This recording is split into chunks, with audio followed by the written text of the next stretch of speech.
Jadi sekali lagi yang menyuruh kita berbekal, mempersiapkan bekal untuk akhirat kita adalah Allah Subhanahu wa taala. Kenapa? Karena kehidupan akhirat begitu panjang. Alam barzakh panjang, padang mahsyar panjang, belum lagi ditimbangnya amal, belum lagi hisab, belum lagi melewati sirat. Semua itu tentu ditentukan oleh bagaimana persiapan kita di dunia ini. Nah, di antara juga persiapan yang sangat kita butuhkan untuk menghadapi kehidupan akhirat adalah banyak-banyak beristighfar dan bertaubat kepada Allah Subhanahu wa taala. Jadi istighfar dan taubat merupakan ibadah yang sangat mulia dan sangat dicintai oleh Allah Subhanahu wa taala. Dan juga kita sebagai hamba sangat membutuhkan untuk banyak-banyak beristighfar dan bertaubat. Kenapa? Karena Rasul sallallahu alaihi wasallam bersabda dalam hadis yang sahih. Beliau mengatakan kullu bani Adam khata' wa khairul khata'in at-tawwabun. Semua manusia, semua anak Adam ini banyak melakukan dosa, banyak melakukan kesalahan. Wa khairul khata'in at-tawwabun, dan sebaik-baik orang yang banyak melakukan kesalahan adalah yang banyak-banyak bertaubat. Jadi manusia siapapun dia, setinggi apapun ilmunya, tidak ada yang luput dari dosa. Dan Allah mengatakan demikian. Dalam hadis kursi juga Allah mengatakan, ya ibadi innakum tukhti'una bil laili wan nahar wa ana aghfiru dzunuba jami'a fastaghfiruni aghfir lakum. Wahai hamba-hambaku, sesungguhnya kalian melakukan kesalahan siang dan malam. Wa ana aghfiru dzunuba jami'a, dan aku maha mengampuni semua dosa. Fastaghfiruni aghfir lakum, maka mohon ampunlah kepadaku, aku akan ampunkan untuk kalian. Jadi kita butuh istighfar agar kita tidak menyesal pada hari kiamat.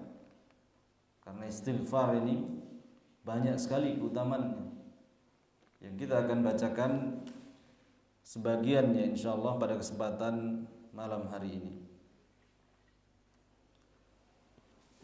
Nah, yang pertama, apa keutamaan istighfar ini?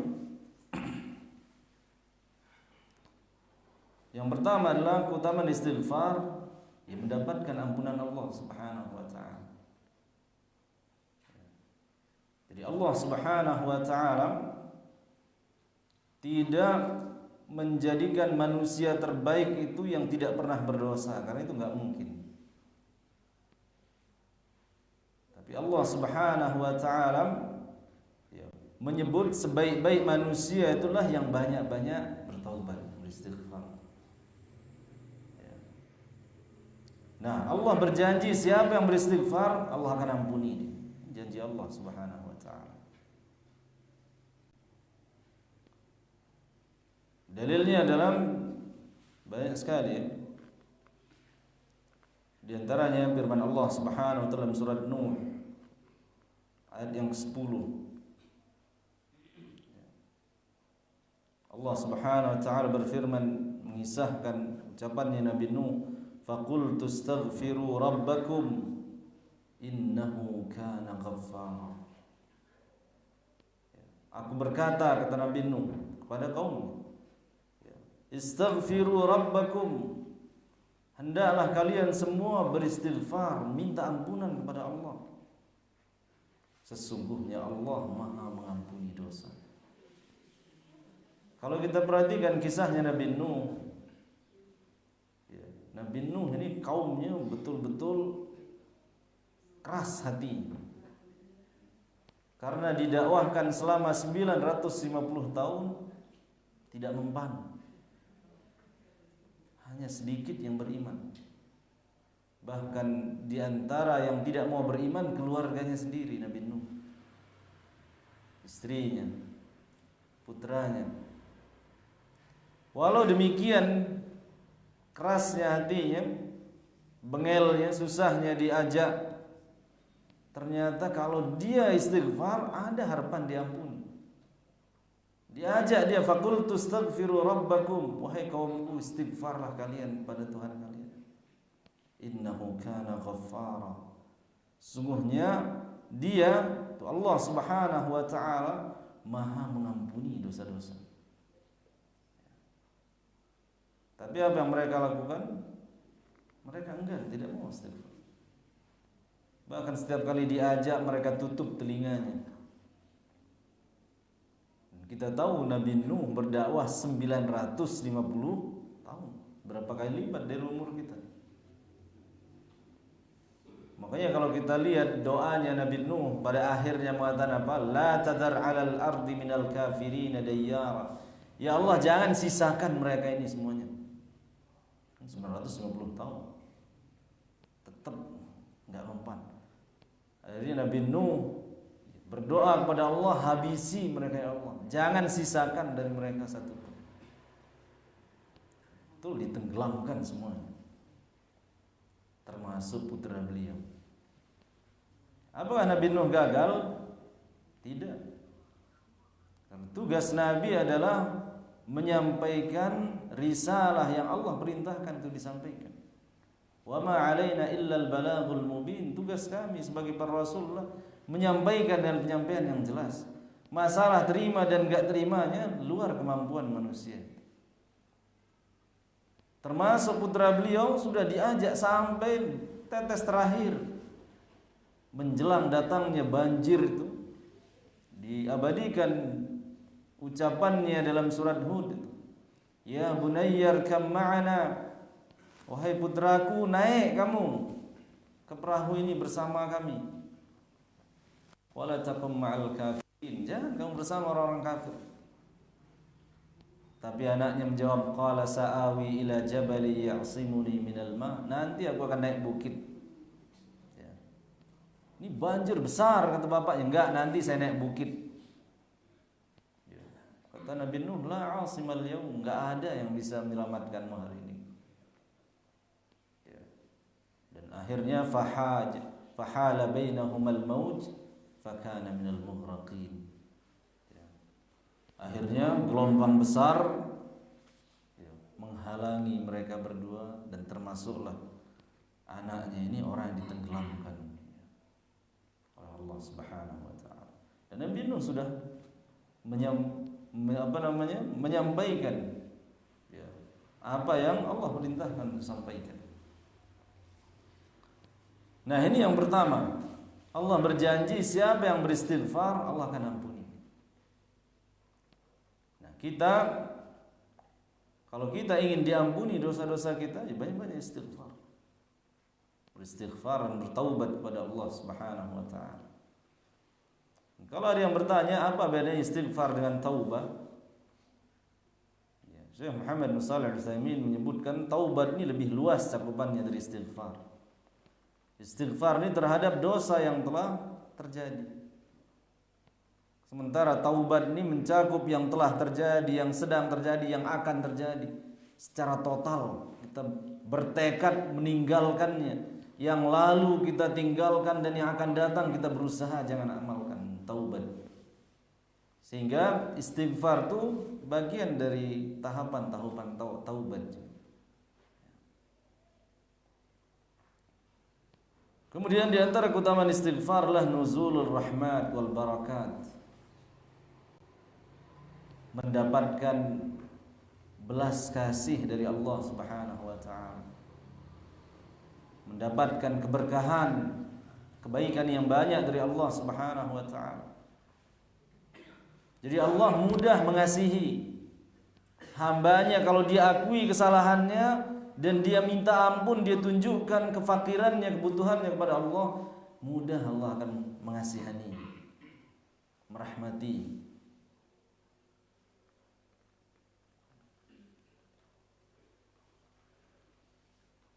Beliau bawakan juga dalil sama juga dalam surat Nuh ini. Ya. Lanjutan ayat di atas. Ya. Faqultu astaghfiru rabbakum innahu kana ghaffara. Aku berkata, istighfarlah kalian kepada Tuhan kalian. Sungguhnya Dia Maha mengampuni. Lanjutan ayat ini, ya. Yursilis samaa'a 'alaikum midrara. Ya.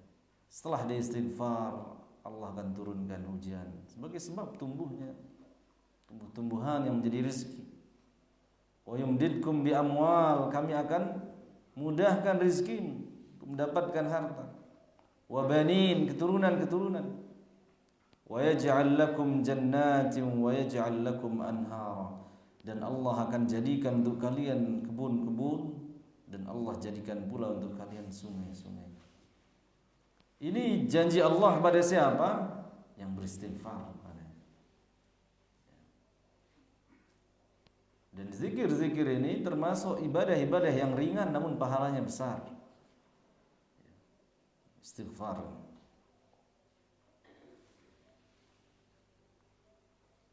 Jadi ayat ini menunjukkan bahwasanya istighfar bisa menjadi sebab ditambahkannya rezeki kita, keturunan kita, dan keberkahan dalam hidup kita. Kemudian juga di antara keutamaan istighfar adalah an-najat minal 'uqubat wal masaib. Sebab terhindar dari azab. Sebagaimana dalam sebuah riwayat diriwayatkan Imam Abu Dawud dan Ibnu Majah, Nabi sallallahu alaihi wasallam bersabda, "Man lazima al-istighfar, ja'ala Allahu lahu min kulli dhiqin makhraja." Siapa yang terus-menerus beristighfar, rajin di istighfar, maka Allah Subhanahu wa taala akan berikannya jalan keluar dalam setiap kesempitannya. Wa min kulli hammin faraja, Allah akan berikan dia solusi dari kesusahan yang menimpanya. Wa razaqahu min haitsu la yahtasib, dan Allah Subhanahu wa taala akan berikan dia rizki dari arah yang dia tidak sangka-sangka. Ya, poin yang ketiga ini mengingatkan kita akan kisahnya Nabi Yunus, yang bisa kita bilang secara hitung-hitungan tidak mungkin bisa selamat. Ketika beliau dicampakkan ke laut, kemudian ditelan sama ikan, bergabung antara gelapnya samudra, gelapnya perut ikan, dan di situ Nabi Yunus menggabungkan antara tauhid dan istighfar, mengakui kesalahan. Dia mengatakan, la ilaha illa anta subhanak inni kuntu minadh dhalimin. La ilaha illa anta, ini kalimat tauhid, seabdal zikir itu. La ilaha illa anta subhanak, ini juga tauhid, mensucikan Allah Subhanahu wa taala. Kemudian terakhir, inni kuntu minadh dhalimin, diakui kesalahan, ya Allah, sesungguhnya aku termasuk orang yang berbuat zalim. Dalam surat Al-Anbiya, dalam lanjutan ayat itu Allah mengatakan, fastajabna lah, kami kabulkan doa. Fanajjaynahu minal gham, kami selamatkan dia dari kesusahan yang menimpa. Wa kadzalika nunjil mu'minin, demikianlah kami selamatkan orang-orang yang percaya, orang yang beriman. Syekhul Islam Ibnu Taimiyah juga mengatakan, ya, siapa ya, yang mengeluhkan banyaknya kesusahannya, ya, sempitnya rizkinya, mengeluhkan kerasnya hatinya, hendaklah dia fa'alaihi bitauhid wal istighfar. Hendaklah dia periksa tauhid dan istighfarnya kepada Allah Subhanahu wa taala.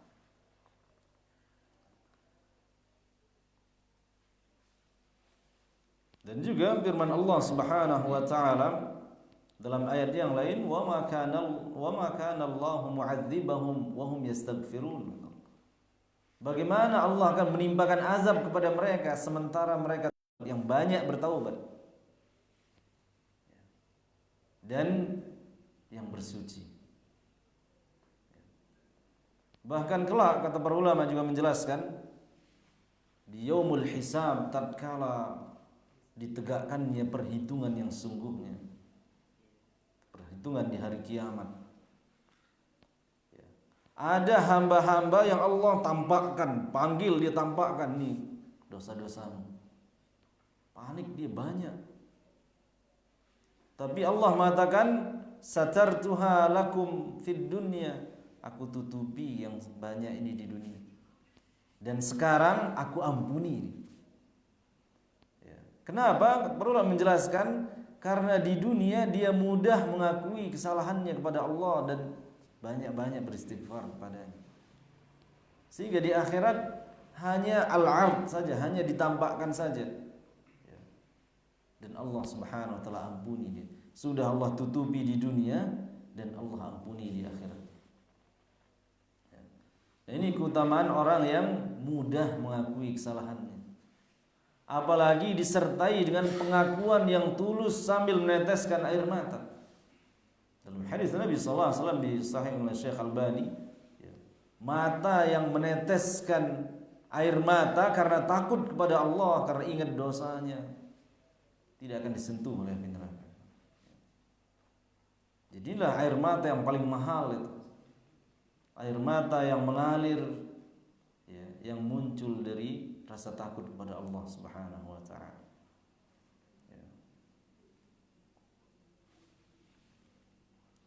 Kemudian juga di antara keutamaan istighfar adalah ziyadatul hasanat wa takfiris sayyiat, ditambahkannya kebaikan-kebaikan itu. Jadi dia tadinya pendosa, tapi karena rajin ini dia istighfar, pertama Allah ampuni, yang kedua Allah ganti dengan pahala. Oh, luar biasa. Sudahlah diampuni, ditambah dengan pahala. Dan dalilnya adalah dalam surah Al-Furqan ayat 70, tatkala Allah Subhanahu wa taala menyebutkan dosa-dosa yang besar, menyipati hamba-hamba yang saleh itu meninggalkan zina, dia tidak membunuh, dia tidak berkata kotor-kotor. Kemudian di antaranya di akhir ayat itu Allah mengatakan illa man taba, kecuali orang-orang yang bertaubat. Illa man taba wa amana wa amila salihah, kecuali orang-orang yang bertaubat lalu dia beriman dan beramal saleh. Fa ulaika yubaddilullahu sayyi'atihim hasanat, maka mereka itulah orang-orang yang Allah ganti dosa-dosa mereka menjadi kebaikan-kebaikan. Wa kana Allahu ghafurur rahim, sungguh Allah Subhanahu wa taala Maha Pengampun lagi Maha Penyayang. Segitu besarnya kecintaan Allah terhadap taubat seorang hamba. Meskipun dosa yang dilakukan besar-besar, tapi kalau selama dia akui dosa, dia beristighfar kepada Allah Subhanahu wa taala, Allah ampuni. Dan sering kita dengar kisah orang yang kehilangan ontanya, padang pasir, dia sudah yakin akan mati, sudah tahu-tahu ternyata ketemu, bahagia luar biasa. Kata Nabi, Allah jauh lebih bahagia dari orang ini, tatkala Allah melihat hambanya kembali bertaubat. Jadi Allah Subhanahu wa taala betul-betul cinta kepada hamba yang mudah mengakui kesalahannya dan mengangkat tangannya beristighfar kepada Allah Subhanahu wa taala.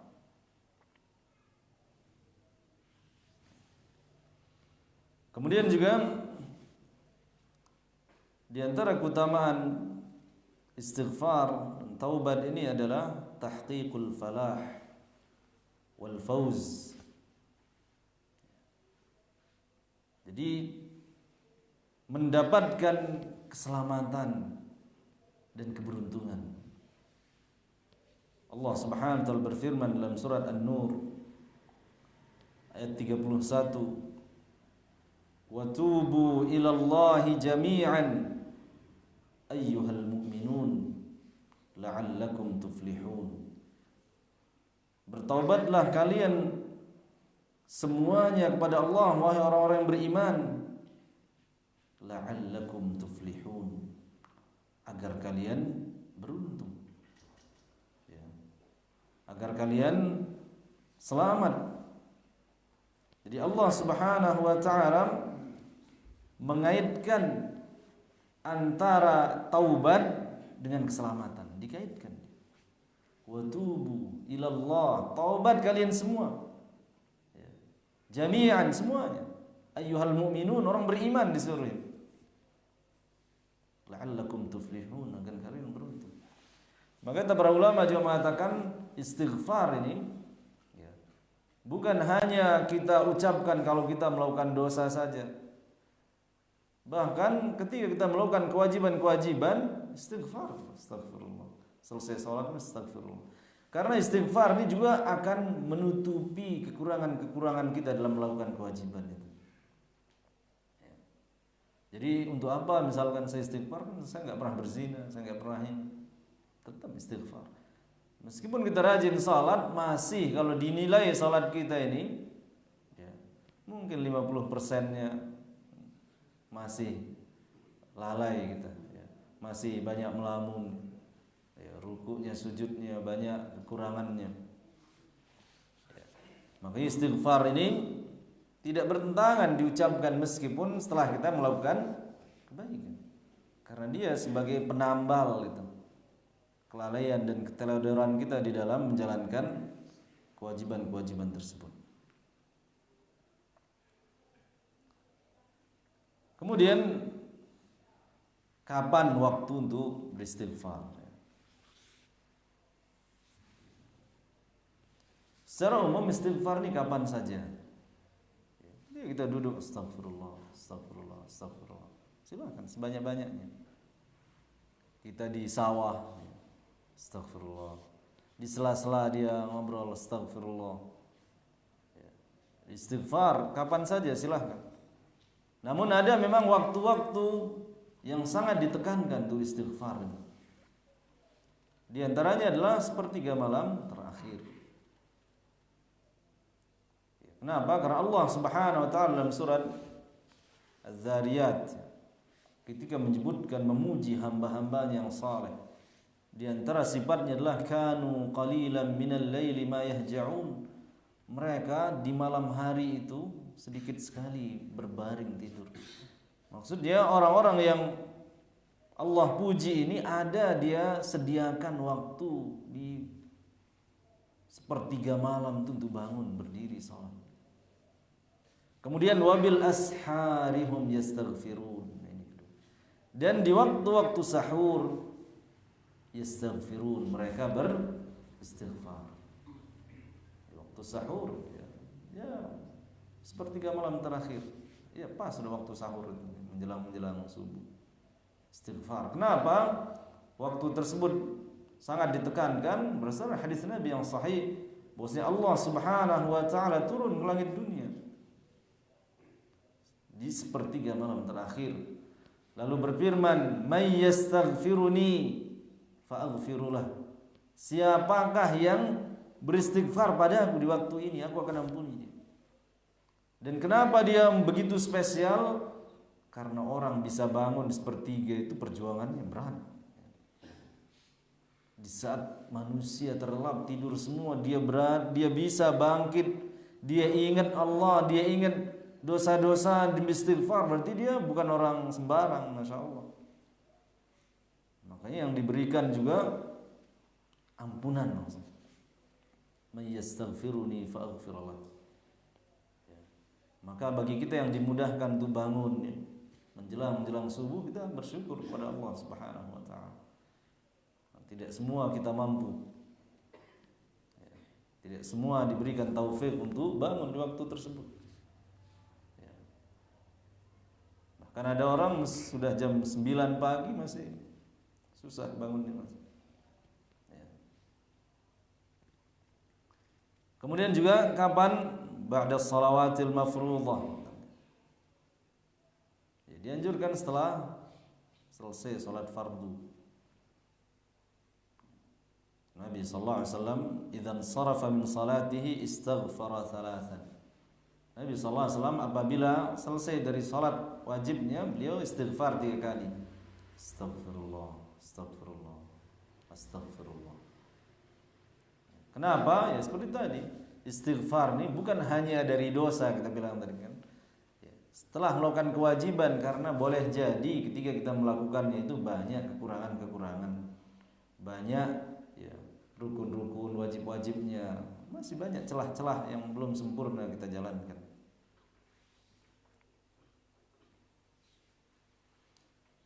Kemudian juga disebut oleh para ulama, di antara waktu yang bagus istighfar setelah melakukan dosa. Artinya dia terjerumus dalam dosa dan segera dia ingat. Ya. Bagaimana firman Allah Subhanahu wa taala, "Walladzina idza fa'alu fahishatan aw zalamu anfusahum dzakarullaha fastaghfaru lidzunubihim." Orang-orang apabila dia terjerumus ke dalam perbuatan yang keji atau dia menzalimi dirinya dan melakukan dosa-dosa, zakarullah, langsung segera ingat kepada Allah. Ini orang mukmin. Orang mukmin bisa terjerumus dalam dosa, bisa. Tapi bedanya dengan orang-orang yang fajir, orang mukmin ini cepat dia kembali kepada Allah. Astagfirullah. Cepat dia ingat, oh salah perbuatan kita ini. Ya. Zakarullah, segera dia ingat Allah, segera dia menyebut nama Allah. Fastaghfaru lidzunubihim, dan segera istighfar. Nah, keutamaan orang yang bersegera istighfar dari dosa, mudah dia diampuni, cepat dia diampuni. Bahkan dalam sebuah riwayat, seorang ketika melakukan dosa, malaikat menunggu apakah dia istighfar atau tidak. Kalau dia segera ingat dan kembali menyesali, nggak jadi dicatat.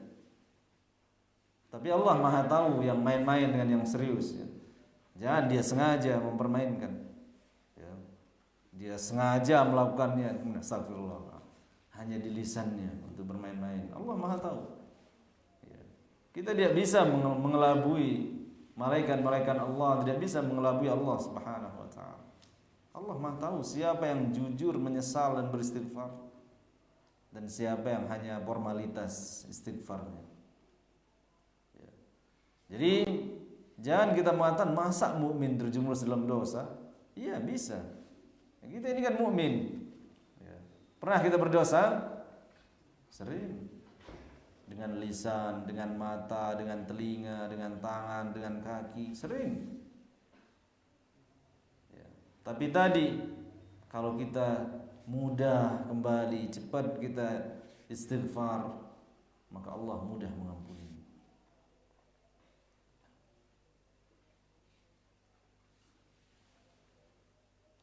Kemudian apa saja lafaz-lafaz istighfar ini?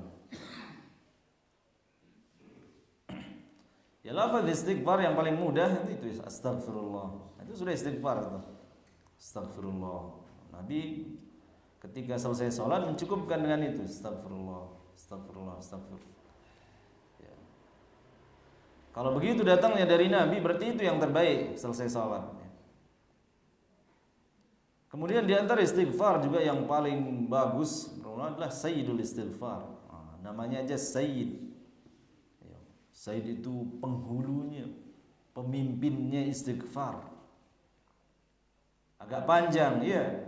Allahumma anta rabbi la ilaha illa anta khalaqtani wa ana 'abduka wa ana 'ala 'ahdika wa'dika mastata'tu.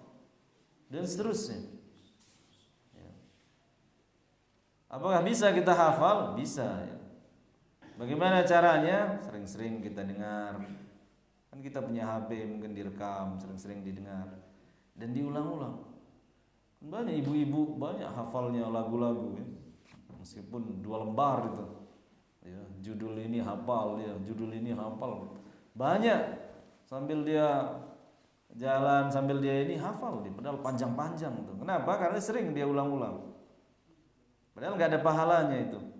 Ini sayyidul istighfar lebih pendek dari lagu-lagu itu. Ya. Nah, kita cicil-cicil. Kalau emang berat sekali ya sudah sebaris 1 minggu. Allahumma anta rabbi saja diulangi sudah sampai ya 20 kali. Allahumma anta rabbi. Besok la ilaha illa anta sampai situ. Ya, kalau kita serius insyaallah kita akan hafal itu.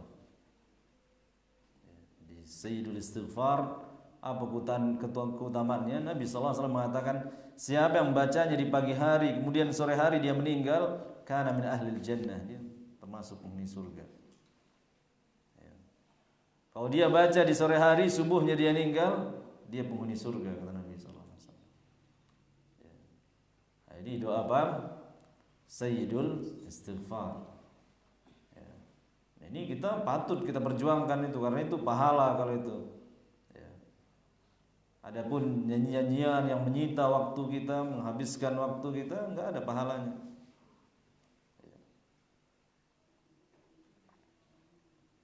Kemudian juga di antara lafaz istighfar yang terdapat dalam asar, dalam dalil-dalil ada astaghfirullah alladzi la ilaha illa huwal hayyul qayyum. Buih di lautan.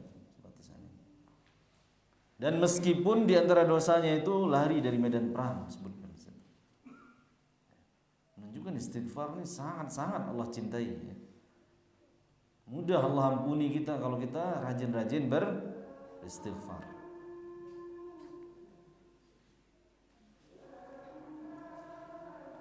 Kemudian juga ada Rabbighfirli wa tub alayya innaka antat tawwabur rahim. Ya, Rabbighfirli wa tub alayya innaka antat tawwabur rahim. Nah, ini lafaz-lafaz istighfar. Kemudian perlu juga kita ketahui bahwa istighfar ini butuh keseriusan ya. Jangan hanya seperti yang kita bilang tadi formalitas. Ya, butuh kejujuran istighfar ini. Betul-betul ketika kita terjerumus dalam dosa, segera kita ingat, kita sesali, mesti istighfar. Ya. Oh ya, lupa kita di antara istighfar juga yang bagus ya doa kafaratul majlis itu juga. Ya. Kata Nabi sallallahu alaihi wasallam, siapa yang ada pada majlis, kan di majlis tersebut kadang keceplosan ngomongin orang, ngomongin ini banyak. Maka kafarah, namanya aja kafarah ya, dia sebagai penebus ya, dari banyaknya kesalahan kita dalam majlis tersebut ya. Apa doa kafaratul majlis kayak ini banyak kita hafal ya, karena senang orang bacanya, karena tanda mau pulang di subhanakallahumma bihamdika asyhadu an la ilaha illa anta astaghfiruka wa atubu ilaika. Ya. Kemudian yang terakhir, bagaimana penjelasan para ulama terhadap istighfar ini ya. Kita ambil mungkin beberapa ucapan dari para ulama. Yang pertama, Al-Imam Ibnu Taimiyah rahimahullah ta'ala, beliau mengatakan innal istighfar akbarul hasanat. Sungguhnya istighfar ini kebajikan yang paling besar. Istighfar. Wa babuhu alwasi', pintunya yang luas, pintu kebaikan yang luas. Faman ahassa bi taqsirin fi qawlihi aw amalihi aw halihi aw rizqihi atau taqallubi qalbihi fa alaihi bitauhid wal istighfar. Yang dia katakan, siapa yang menyadari dia lalai dalam ucapannya, dalam perbuatannya, dalam keadaannya, dalam rezekinya, begitu juga dalam kondisi hatinya, maka hendaklah dia berpegang dengan tauhid dan istighfar. Periksa istighfar dan tauhid. Barangkali ya, dia enggak pernah istighfar. Kemudian Al-Imam Ibnul Qayyim rahimahullah ta'ala, beliau juga mengatakan al-istighfar min akbaril hasanat, wa min khilalihi yanalul 'abdu al-falah wan najat. Istighfarlah sebesar-besar kebajikan, dan dengannya seorang hamba akan mendapatkan keberuntungan dan keselamatan. Fahuwa sababun lidaf'il 'adzab. Istighfar juga merupakan sebab terhindar dari azab. Wa sababur rahmati wal maghfirati minallah, dan sebab mendapatkan rahmat, maghfirah, ampunan dari Allah Subhanahu wa taala. Kemudian Al-Imam Nawawi juga mengatakan dalam syarah Sahih Muslim, al-istighfar huwa talabul maghfirah. Istighfar, kata beliau, adalah meminta ampunan. Istighfar itu wa huwa min a'zamil asbab li naili rahmatillah. Dialah sebesar-besar sebab untuk mendapatkan belas kasih Allah. Kalau Allah kasihan sama kita, Allah akan selamatkan kita. Wa yanbaghi lil mu'min an yakuna harisan 'alal istighfar fi jami'il awqat. Kata Imam Nawawi, sudah sepatutnya bagi seorang mukmin bersemangat memperbanyak istighfarnya dalam setiap waktu. Istighfar. Kalau kita dengar para ulama kadang di sela-sela ucapannya astagfirullah, astagfirullah.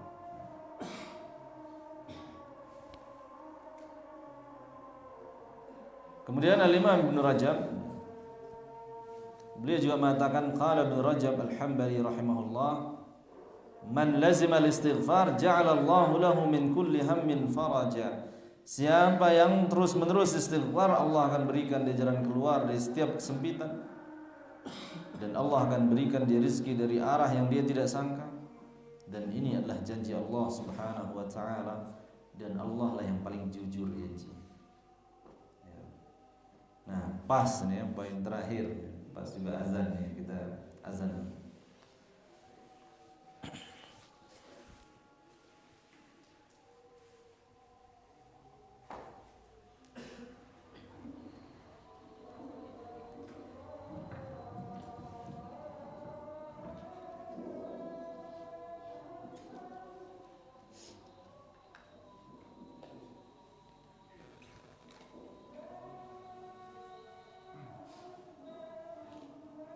الله أكبر.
Alhamdulillah, wassalatu wassalamu ala rasulillah, amma ba'du.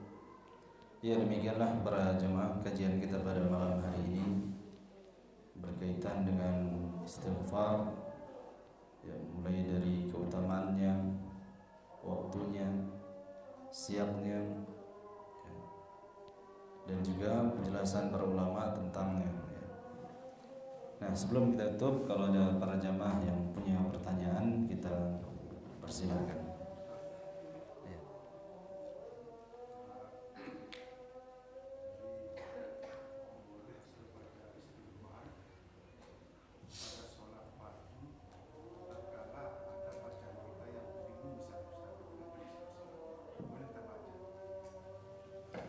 Ya, ketika bacaan keliru di tengah-tengah salat. Ya.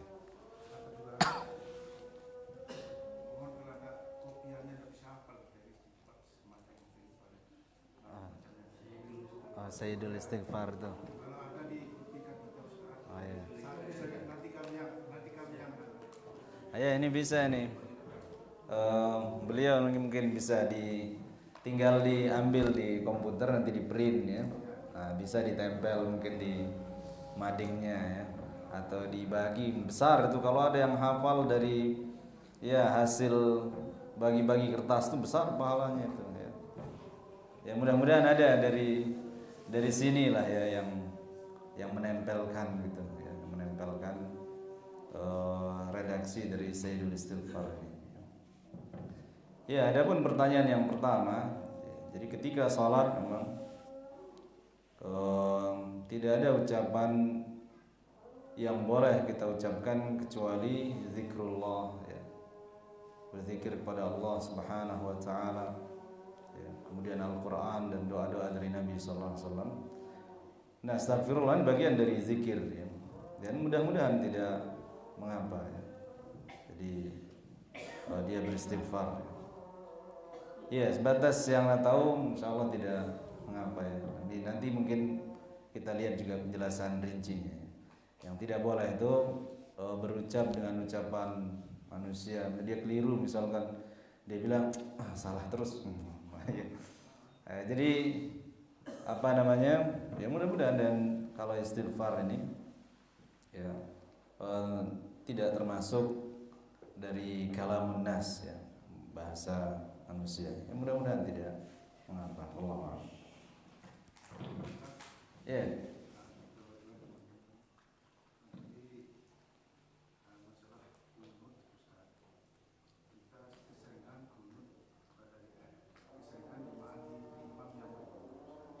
Ya.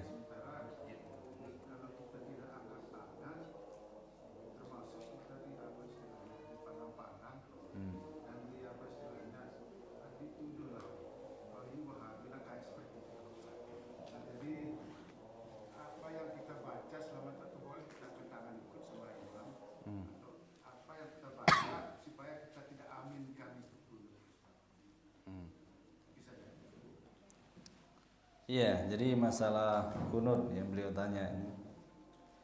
Dan memang ini permasalahan bukan hanya sekarang ya. Jadi ini khilaf yang sudah terjadi dari zaman para imam juga. Ya, Imam Asy-Syafi'i dan imam yang lainnya. Dan kita ketahui sebagian mengatakan dia sunnah kunut ini, dan pendapat yang kuat mengatakan dia tidak sunnah terus menerus ya. Berdasarkan hadis ya, dari sahabat, ketika ditanya itu, sahabat ditanya tentang apakah Nabi sallallahu alaihi wasallam kunut terus menerus pas subuh ini. Begitu juga Abu Bakar, Umar, Utsman, Ali. Sahabat tersebut menjawab, "Ai bunai muhdats." Wahai putraku, tidak ada ya, tidak ada. Namun seperti yang kita bilang tadi, khilaf yang seperti ini mu'tabar. Apa arti mu'tabar? Dianggap, karena bukan ada sekarang gitu. Sehingga layak untuk saling berlapang dada dalam masalah ini.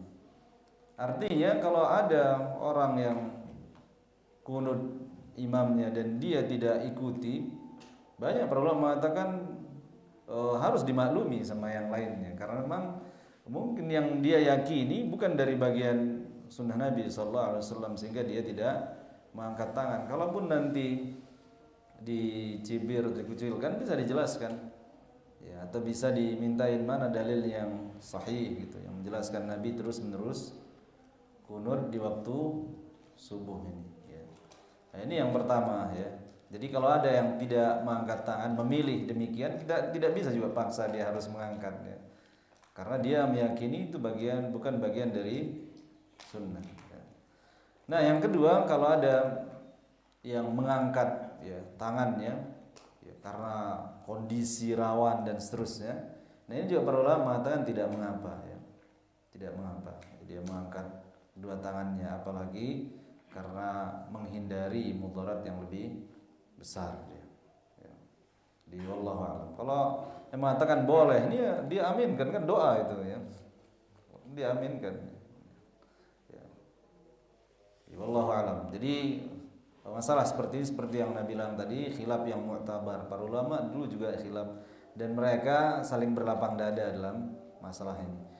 Yang tercela itu gulu dalam masalah ini, artinya menuduh bukan ahlu sunnah lagi kalau enggak kunut, atau enggak sah sholatnya kalau tidak kunut. Nah, ini tidak pernah para ulama zaman dulu mengatakan demikian, ya. Hatta para ulama Syafi'iyah mereka mengatakan, ya, kunut ini bukan bagian dari rukun sholat, bukan bagian dari wajibatus sholat, ya. Mereka menganggapnya sunnah, gitu. Artinya kalau dia lupa atau tinggal, kan nggak ada pengaruhnya dengan keabsahan sholatnya. Sholatnya tetap sah, gitu. Jadi nggak perlu dia khawatir sholat di belakang imam yang tidak kunut dianggap tidak sah sholat. Nggak ada ulama yang berpendapat demikian, ya. Hatta dalam mazhab Syafi'iyah, ya, mereka menyebutkan itu hanyalah sunnah, ya. Nah, ketika sebagian, ya, menyaksikan dia adalah sunnah karena dalilnya masih muhtamil, ya, masih tidak ada yang sahih dan sharih, ya. Nah, sehingga muncullah perbedaan ini, dan kita harus terbiasa. Kalau memang itu khilaf dari dulu, ya kita tidak bisa paksakan, ya, orang meskipun dia tidak angkat tangannya, ya. Wallahu a'lam, ya. Karena itu bukan rukun salat, ya. Ya, itu mungkin, ya, silahkan dilihat kondisi-kondisinya yang tadi, ya. Wallahu a'lam. Ada lagi?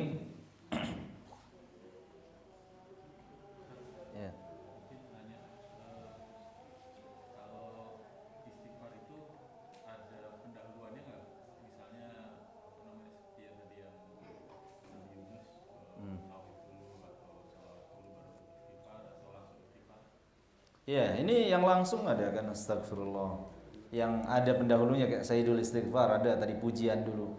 Allahumma anta rabbi la ilaha illa anta. Nah, kita variasikan, kadang kita amalkan yang ini, kadang yang bisa, ya. Jadi kalau dia langsung juga ada contohnya juga kan, Nabi langsung astagfirullah, astagfirullah ketika selesai sholat, ya. Ada juga yang ada pendahuluannya seperti menggabungkan tauhid tadi, ya. Sayyidul Istighfar itu ya doanya Nabi Yunus, ya. Jadi perkara ini luas insyaallah, ya, wasi', luas gitu, sehingga ada yang boleh silahkan langsung, kalaupun diawali dengan pujian tadi, ya, dengan tauhid, maka ada juga redaksi yang terdapat dalam hadis Nabi sallallahu alaihi wasallam.